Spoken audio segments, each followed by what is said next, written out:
RJ, I'm talking with the volume off. I'm so sorry, guys. Good morning, Joseph Lanham. Thank you, RJ Calabro. Oh my gosh, I was talking the whole time. So, welcome, Hockey Nation. This is Detroit Red Wings update. We are live and unmuted, so that's really good news for everybody. Good morning to Joseph. Quick update from Red Wings practice yesterday. Coach Lalone indicating that Jakub Vrana continues to be away from the team for personal reasons. I know if you can't laugh at yourself, Joseph, who can you laugh at, right? So it's not disclosed what the issue is, but there's personal reasons that he is away from the team. So it's not injury related. Hopefully will be back soon, as he's looked really good for the team. Tyler Bertuzzi, however, will be out 4 to 6 weeks with an upper body injury. I'm curious what this was. I'm not sure if it was an elbow or a wrist or a hand, but he blocked a shot really awkwardly in his last game, and he's going to be out for a while, and that's a bit of a loss for sure. We saw Zadina and Pia Suter get into the last game, but they for sure missed these two guys. Like these are big deductions from their offense. So that's the update from practice. The topic we wanted to touch on was Elmer Soderblom. He's had such a great injury. I mean, he gets a lot of attention just because of basically the fact that he is 6'8" and 246 pounds, but he's such a good skater. He's got really good hands, and he does really well around the net. He's got that kind of between the legs move in front. So you've got to consider him a Calder Trophy candidate at this point. And we know that there's other really good players, like Buffalo's got off to a great start. It's really been Rasmus Dahlin that's done well, but Owen Power, you've got to think, is in the mix for the Calder Trophy.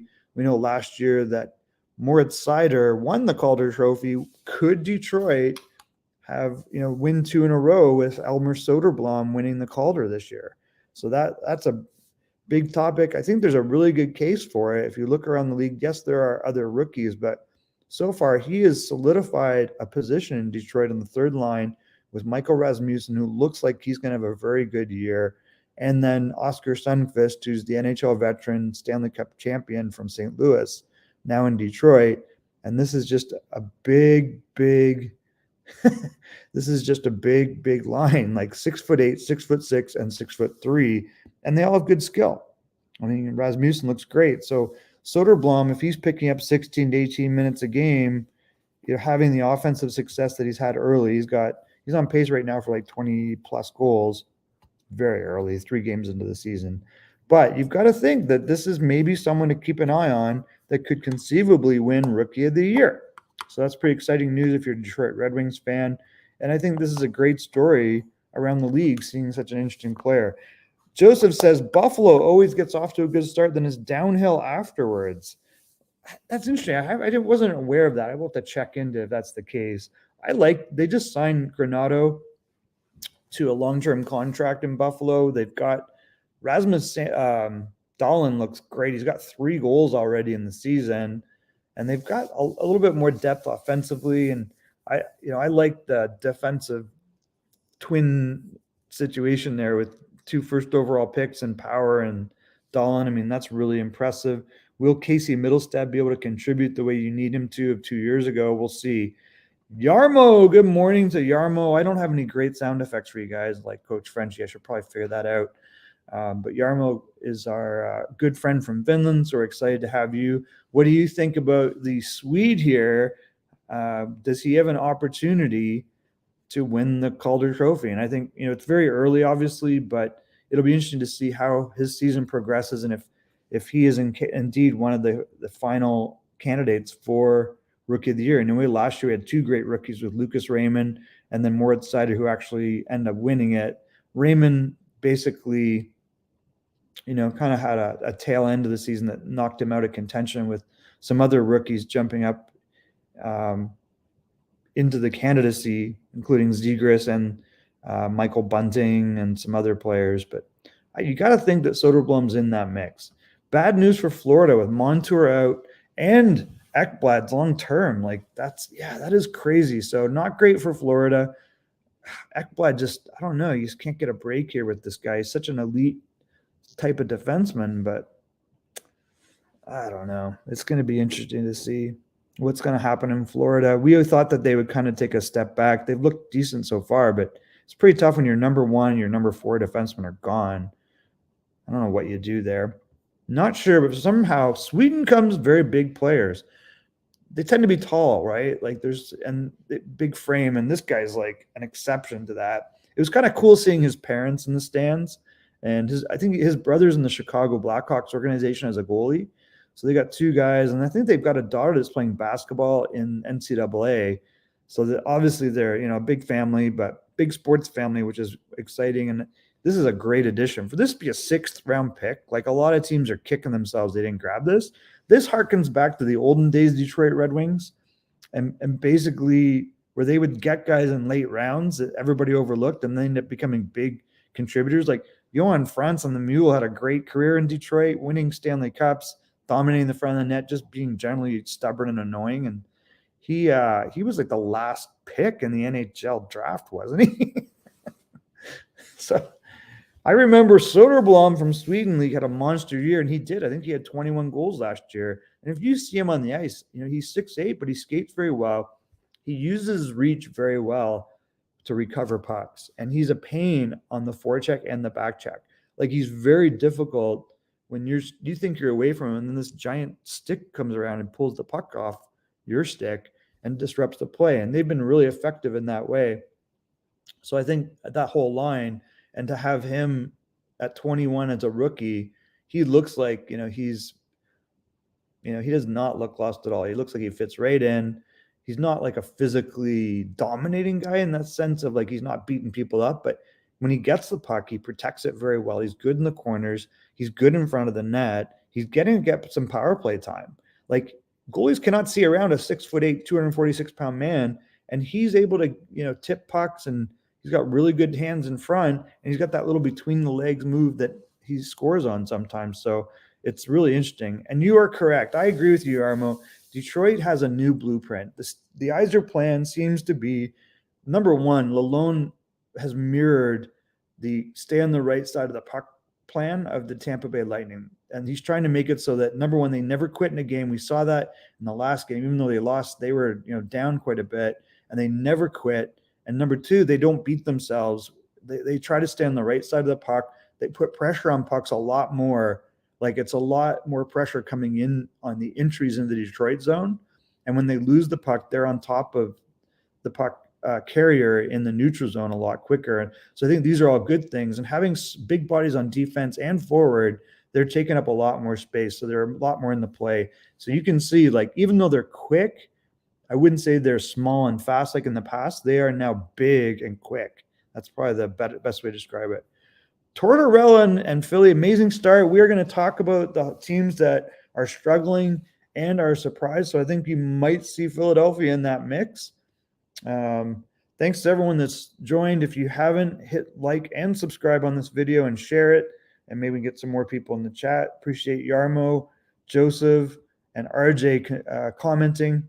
The second story, though, that was the game the other night. The Red Wings were playing the LA Kings, and they lose eventually. Good morning, Jose. Jose, thank you for joining.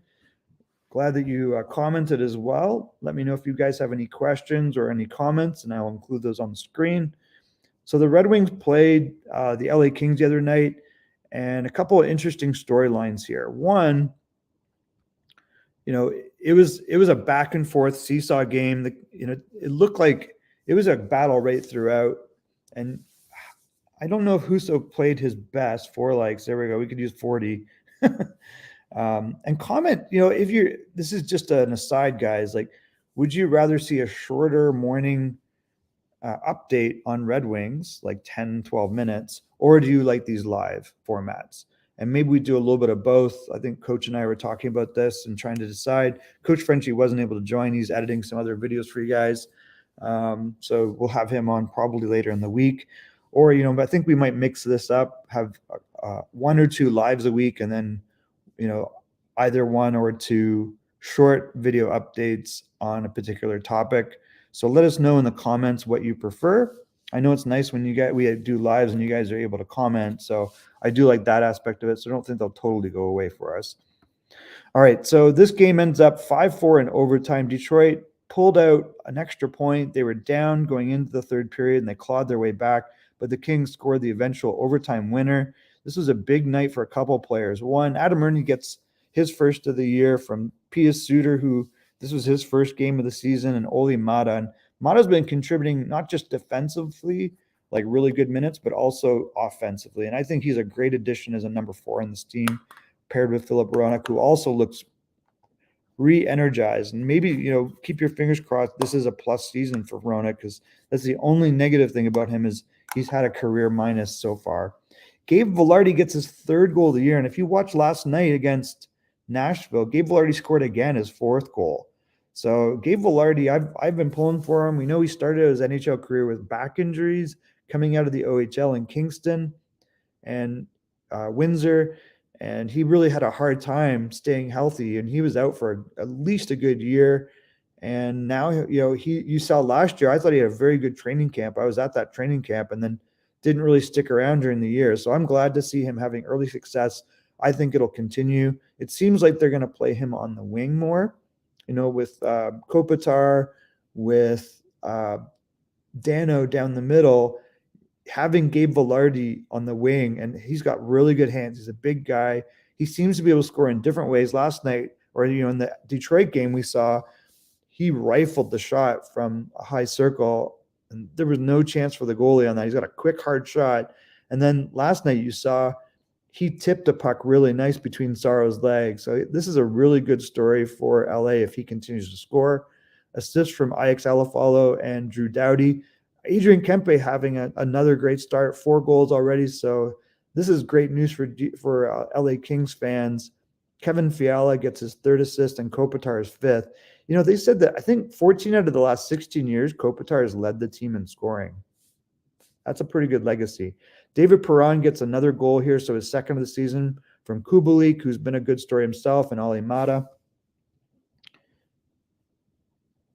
Yeah, that's good feedback. So a mix is a good Detroit update, like 15 minutes. Other teams have interesting stuff. That's great feedback.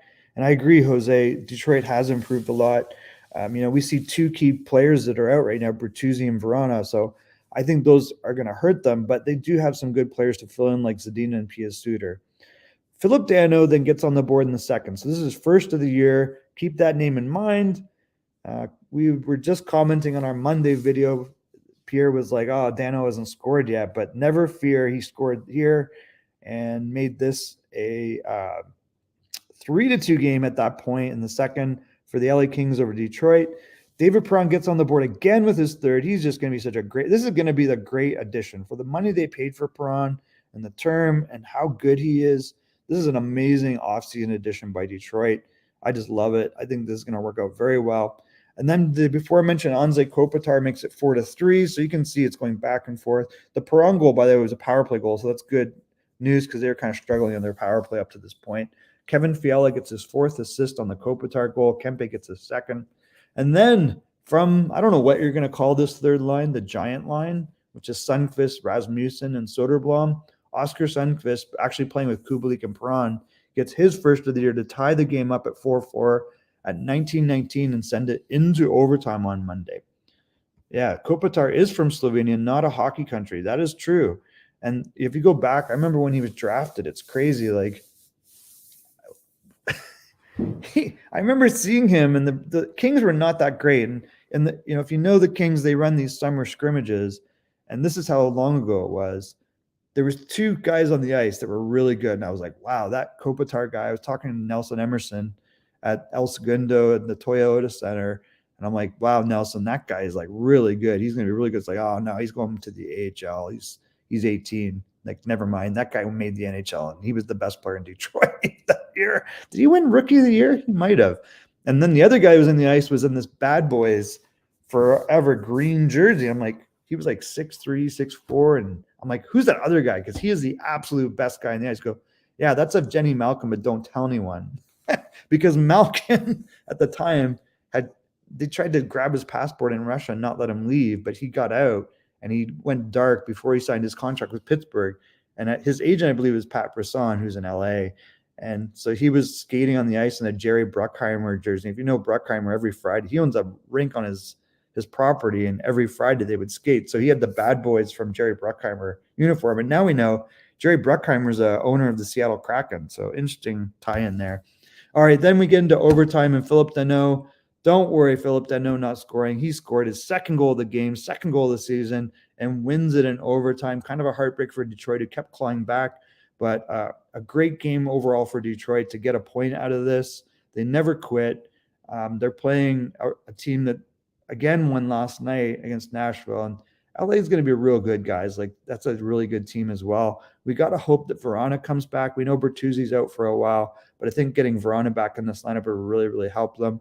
Although I do want to see Zadina get some success and some reps, so that would be positive. But, I didn't think Husso was perfect in this game. I think he was a sub-900 save percentage, so he looked great in his first game. But, this game, he was maybe a little off. They got to him early, so it's going to be interesting to see which Husso we see throughout. There might be some inconsistency there as he kind of settles into the season. David Perron with 3 points on the night. Sundqvist gets a goal and an assist. Kubalik gets 2 assists. Adam Ernie, as we mentioned, gets his first goal of the season, but a -3 for Elmer Soderblom. So that's not great. -2 for Rasmussen. So as excited as we are about that team, didn't really pan out for them. No points from Kopp. No points from Veleno or Larkin or Lucas Raymond. So keeping those guys off the score sheet is not great. So far, they have not really dominated yet. We need a breakout leadership type game from Larkin, from Kopp, from Raymond particularly. The Kings came back 3-1 win. Yeah, they came back again last night. The Kings are going to be very good, guys. They got lots of weapons. They got good size and very good speed, and the defense is seriously underrated. Sean Durzi is your number 5-6 defenseman. Like, he looks like he's a top 3. Like, this is a really good team, LA Kings. On defense, Ali Mata gets 2 assists. His play so far, only 16 minutes. I was kind of surprised at that, but he's been a very good addition to this team. Ben Sherratt also, although he's a -2 last night. Philip Ronik looks really good, so I'm excited about that Mata-Ronik pairing. The Hag and Lindstrom is a great 5-6, and then Moritz Seider with a -2 is not what we expect. So 21 minutes for him last game, but we need to see how Moritz Seider deals with all the pressure of it being his second year. I mentioned Ville Husso, an .861 save percentage, not great. So he faced a lot of shots. This was not Detroit's game plan. To face 36 shots in a game, they don't want to give up that many shots. They want to make it so it's 25-26. And if you look at their first 2 games, they did a much better job of clearing the front of the net quickly and moving pucks up ice. And they were under a lot of pressure from a quick but physical LA Kings team. Detroit's goalie is Ville Husso, who the Finnish netminder. The other goalie is Andrei Nedeljkovic. So they've got a 1-2 punch here. I assume that the next game we'll see Nedeljkovic back between the pipes. I think they'll kind of go back and forth between these two guys. I got to think by the end of the year, Husso is the guy, but 861 is not really an acceptable average for them. They got to be up in the 910s, 920s to be successful, I think. All right, so in other non-Detroit Red Wings news, we saw an article on NHL.com that says that the salary cap could increase by at least $4 million next year. This is probably the biggest bump, I think, in the salary cap. So right now, I think it sits at 82.5. Would that put it at 86.5? Like, that's crazy.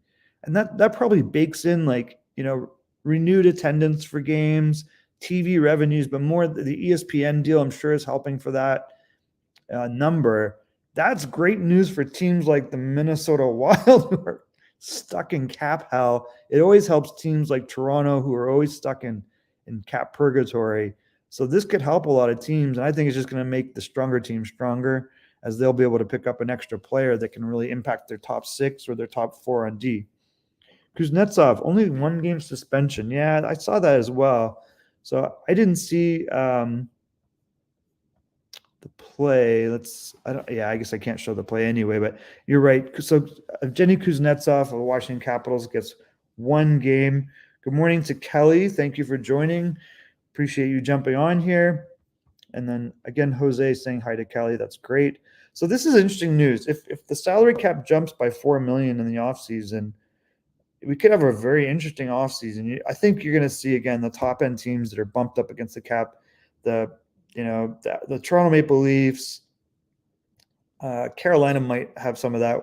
Minnesota Wild for sure right now are impacted by their cap position because of the hit with the retained salary for the Parise and Suter buyouts. So that's a team that would really be helped by this. Vegas always seems to have problems managing their cap number and have given up, players as a result, like Max Pacioretty, for example, or the defenseman that went to Carolina with him. So I don't know. I think this helps the top end teams more than anybody, is they can just, they're up against it, and then they can add one more good player. Tampa Bay. Well, it won't help anybody now, Yarmo. It would be next season. So it wouldn't be until next year. So right now the cap is set for the year. So, whoever's struggling is going to struggle. But next season, for sure, it could really help retain a player or add a new player for these top teams. Shockingly, Detroit's in a very good cap position right now. They have one of the lowest payrolls in the NHL, yet they added 5 really good pieces. So that's good news for your Detroit fan. Just the way that Stevie Yzerman has managed their salary cap and rebuilding the team. All right, so I wanted to put this up because are you surprised, and you can comment, these are the teams that, it's very early, but right now, some of these teams are surprisingly struggling. One, Vancouver. I thought Vancouver would have a very good season, and they have not won a game yet, and they seem to be really struggling defensively. And they have a great goalie in Thatcher Demko, I think. I think he's a top 7 or 8 goalie in the NHL. But the defense is just like out to lunch. So something's got to break here. And Bruce Boudreau is not known for being, a great defensive coach. He kind of likes a fire wagon style of hockey, but this seems to be biting them in the butt. Like right now, this is not a good start for the winless Vancouver Canucks, and the scores in their games are way out of control. If the Oilers lost 2 games in a row, they lost to the Sabres 4-2 in their last game, and I think they lost their prior game to Calgary 4-3. So suddenly the Edmonton Oilers, who I kind of picked to win the Stanley Cup, like I'm hoping they win the Stanley Cup, and it's very early, but they don't look great so far. And I think the big story is goaltending. We saw Skinner the other night. They always used to blame Mikko Koskinen. Yeah, he's out. And the goaltending, they acquired in the offseason, they signed Jack Campbell as a savior. And Jack Campbell's a good goalie, but I've always questioned if this is a number 1 in the NHL yet. Like, is he a 50, 60 game guy? It doesn't seem like it to me. Like, seems like a 40 game guy, which means you need another goalie to get 40 games. Is that Stuart Skinner? I'm not sure about that. He did not look so great in their last game, and they got beat by the Buffalo Sabres, who do look good. But, I mean, come on. This is a team that went to the 3rd round of the playoffs, and maybe there's some, hangover from that, but you got to make the playoffs to be in it again. And, yeah, we have 5 likes this morning, so thanks, everybody, for likes. If you're watching, please share your comments or ask your questions, and you can like the video as well.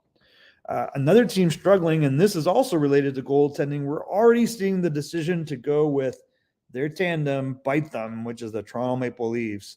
Matt Murray out with an injury already. His career in the last 3-4 years has been the story of injury after injury, and here we go again. So if you're a Toronto fan, that's not good news. And I thought Kallgren would be a lot better than he was the other night, and maybe there's still time. But man, he did not look good in their last loss. So Eric Kallgren, not yet showing that he's a solution. Samsonov, I have really high hopes for, but is he hurt too? I can't remember. I think that he might have. He looks good. Like, I think Samsonov could break through with this team, but right now it's not working out for them. So they're in a bit of on the ropes. Ottawa Senators made some really aggressive offseason moves, but I still think that defense is very young. So their early struggles, they finally got a win, but they had to score 7 goals to get a win. So last night they win. It was at 7-5 they won. Like, that's not what you want. Any of these young coaches or coaches that have this fire wagon style, 80s style, and they're not playing great defensively. Now, they beat a very good Boston Bruins team. Boston has had a great start, and Boston looks really solid, maybe better than we anticipated. So for them to get 7 goals against Boston is nothing to sneeze at. I believe they chased Jeremy Swayman, and Linus Ullmark came into a little better, only facing 6 shots and playing basically 1 period.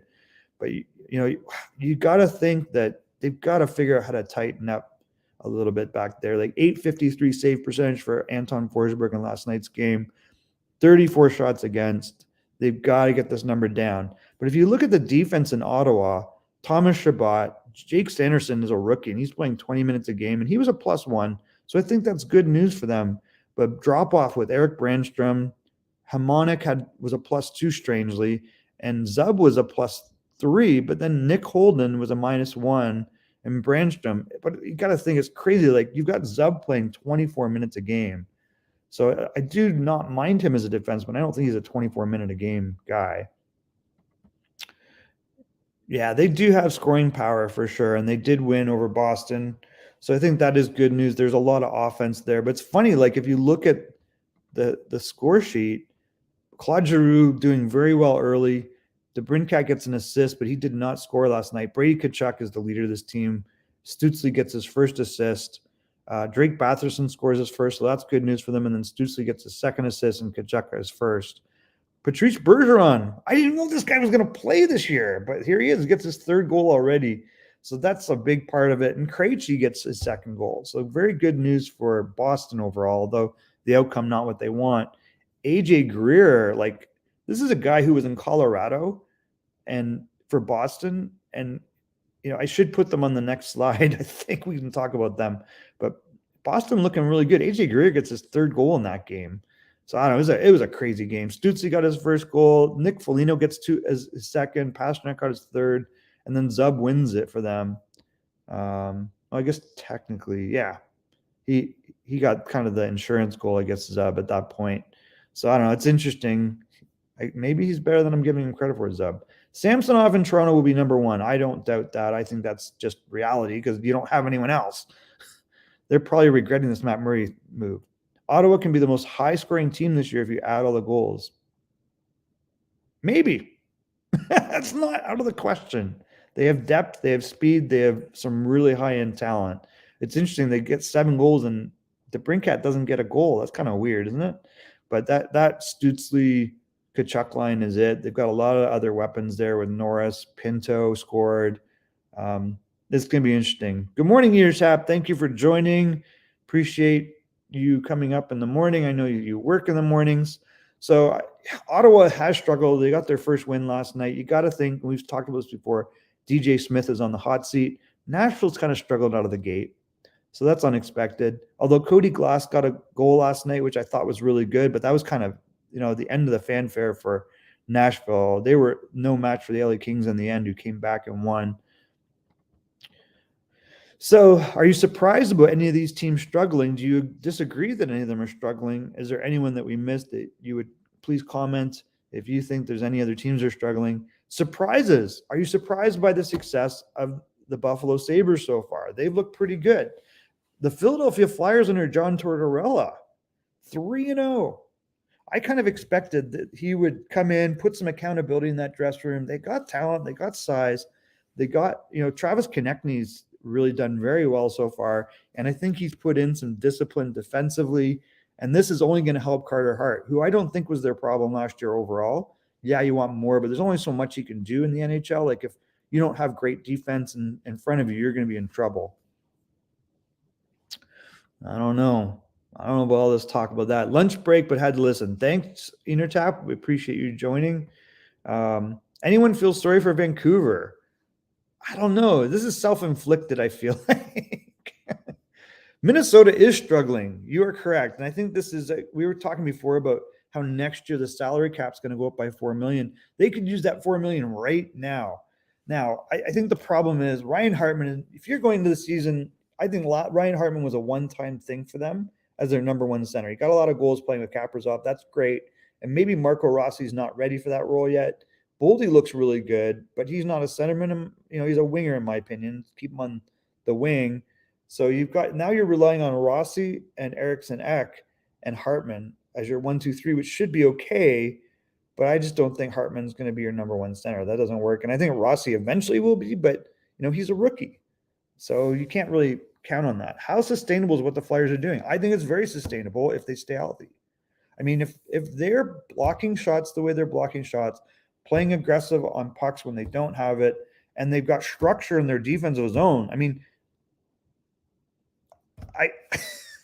Mike Yeo was a terrible coach. Okay. Terrible in Minnesota, terrible there, riding on the coattails of being an assistant coach in the Pittsburgh Penguins Cup year. I don't know how this guy keeps getting jobs. I felt like they tanked on purpose with that. That was a Chuck Fletcher move, bringing in his old Minnesota coach to replace Alain Vigneault. I mean, was Alain Vigneault the problem in Philadelphia? They had some crazy injuries last year. I think having Kevin Hayes, Cam Atkinson, I don't know if Couturier is in right now. Connecting looks great so far. They've got a lot of weapons there that we don't think about. And more importantly, if they don't beat themselves in tap and they play really good defensively, Carter Hart will be a top 5 goalie in the NHL, in my opinion. If Buffalo goalies play well, they are not that bad. Buffalo's not bad. I think they still have holes in that lineup. Does Casey Middlestad produce consistent offense? They're going to need that. Tage Thompson scored last night. The guy that's doing great and that they're really high on, and I think with good reason, is JJ Peterka. This guy is he's in the top 6 for a reason. You know, Dylan Cousins is real good. Like, they've got a lot of good pieces in Buffalo. And I think people are sleeping on, they got Alex Tuck in there, which really helps. And then Peyton Krebs is going to contribute. But Peterka might be the big revelation. And then Dahlin's got 3 goals already this year.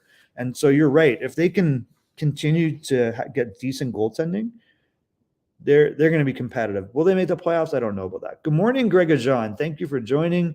I wish I had a sound effect for all you guys. I should probably got to figure out how Coach Frenchie does that.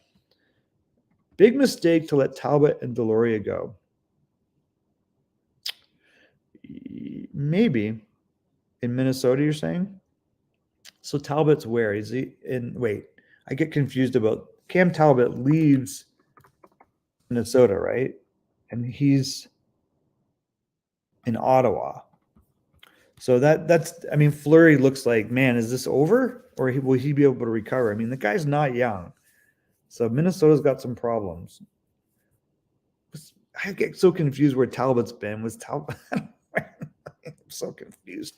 Owen Power is great. Owen Power is going to be a Norris or a Calder Trophy finalist and eventually a Norris Trophy candidate. Yeah, Talbot is injured. Was he in Minnesota last year? I get so confused. He's bounced around a little bit, but he was in Minnesota with that kind of revolving goalie situation. They've bought in on Fleury, but I just don't think that's going to work out for them. And they moved on in Kakkonen, who's, I think he's a little bit of a wild card too. I don't know. So I think I like Philadelphia's early start. I think they're going to continue to be more competitive than they have in the past, and they'll really respond to Tortorella.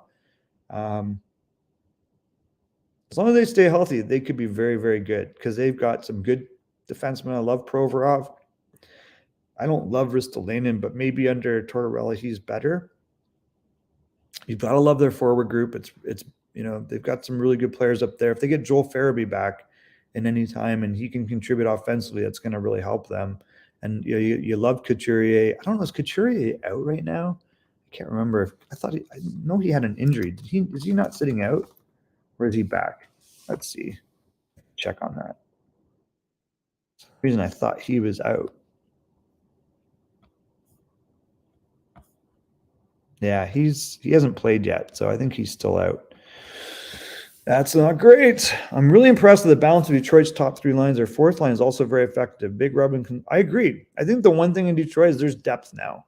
And Perron acquisition is great. The Soderblom, Rasmussen, Sundqvist line is very effective. And we saw the coaches willing to move those guys around. Soderblom kind of struggled last game with his plus-minus, as did Rasmussen. And then Sundqvist scores while playing with Kubalik, and I think Perron was on that line. We haven't seen a great game yet from Larkin and Raymond, and Bertuzzi is out now for an extended period of time. But they're able to plug in Zadina. Vrana is out for personal reasons, and they're able to plug in Zadina and Suter. I think we are going to see more from Joe Veleno if you move him up in the lineup, so that's an option. And Adam Ernie had a very good camp. He's not my favorite player, but he scored already. So, they're a lot tougher to play against. Philly and the Rangers beat them 9-0. I think that Philly was a mess in the dressing room. They were also a mess in the infirmary. There were so many injuries, and I didn't love the way they structured that D. I think they left Carter Hart out. I think that they're going to be very, very difficult to play against. I think Tortorella is going to make sure that they're very difficult to play against, which is what you want. If they don't beat themselves, they never quit, and they're much better defensively, that's going to help. Zibanejad had 4 or 5 goals in that game. Yeah, he's a great player. If you're Ottawa, don't you want that guy back? Jeez. All right, so we're going to wrap up here, guys.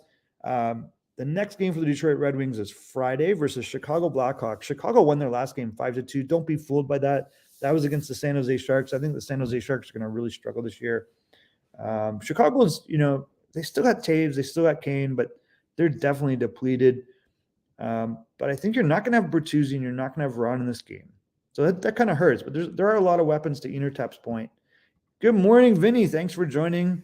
We're kind of closing out our time here. What do you think is going to happen with this game? What's your prediction for Friday night? We'll put a video out on Friday morning before the game. But this is going to be an interesting matchup. I think the one thing so far is all of Detroit's games so far against imperfect teams.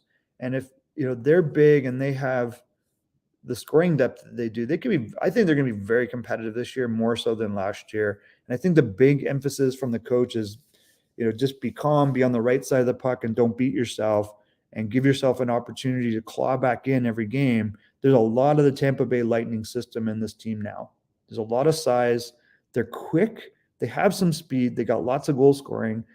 I like the additions, and I think they're going to be very difficult to play against. Keep an eye on Pius Suter and Dominic Kubalik, because they both came from Chicago, and Mata was in Chicago too. So there might be some axes to grind there. It's interesting that they've picked up 3 players that are going to help them out.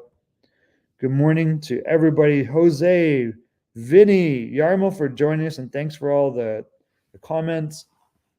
Thoughts on the loss to Arizona? We talked about this a little bit earlier, Enertap, about the goaltending situation. The Matt Murray decision is already biting them. I thought Calgren would have done a lot better, but he did not play great in that game, and Arizona took advantage of it. Toronto, again, does not have great defensive structure. Like, I don't know how many years you can go on and on like this. And then, you plug in a goalie and you expect him to hold you in. I just don't see it with this Toronto team. I mean, I don't know what I'm missing, but you've got all these star players up front. You got a pretty deep defense, but in the end, you've got like a really shaky situation in goal. Matt Murray, yes, the salary relief allowed them to bring up 3 players from the AHL, but that didn't solve it. They lose to Arizona, who I didn't know if they would win all year. Like, Arizona is not exactly a perfect lineup. I don't think they care about winning this year. They're in the Connor Bedard sweepstakes. So this was not good. I mean, yes, I like to see Nick Robertson in the lineup. Yes, I like to see Wayne Simmons help them out. And I think Calgren should have success, but you got to help him out. Like, you can't bring in the end, he's just a young goalie and he's learning the ropes. Get rid of Hall. I don't know why people don't like Justin Hall. I'm not that. I mean, I know he's not perfect, but as a 5'6", this is not a bad defenseman. Is Justin Hall really the problem? Maybe he's part of it, but that's not going to. Muzzin has not been great. Morgan Riley's like a 1B number 1. I really like Morgan Riley. I think there's just something understated about his game, and he's not the problem. Sandin, Liljegren, not perfect. Muzzin, not perfect. So they have some problems there, and Giordano is not the Giordano of old. So, but in the end, guys, if you had John Tortorella in Toronto, first of all, it'd be a complete nightmare with the media. However, there would be accountability and there would be defensive structure. If you had a coach like that, and frankly, if you had Mike Babcock in, there would be more structure than there is. Like, you would be getting a different style of game without sacrificing offense. Like, you can't just go into the NHL. Like, look at the teams that are struggling. It's all around goaltending and defensive structure. Like, you don't have to look very far. Like, look at Minnesota, look at Vancouver. San Jose is going to struggle. Arizona's not exactly perfect back there. They got a lot of holes. It all boils down to Toronto might have the personnel, but it's set up so everybody's like a puck-carrying defenseman.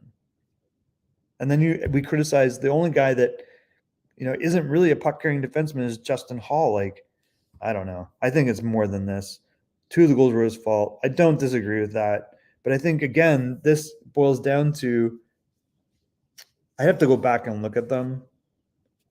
So maybe you're right. And I know people in Toronto tend to like demonize players and coaches. Like, people say, "Oh, I think Mike Babcock's finished." I'm like, "Are you crazy? This guy was like, he's won a cup. He's a coach of the year. He was a top paid coach, and now he's garbage because he went to Toronto. come on, give me a break. And they trumped up some nonsense about him being, centering out poor little Mitch Marner.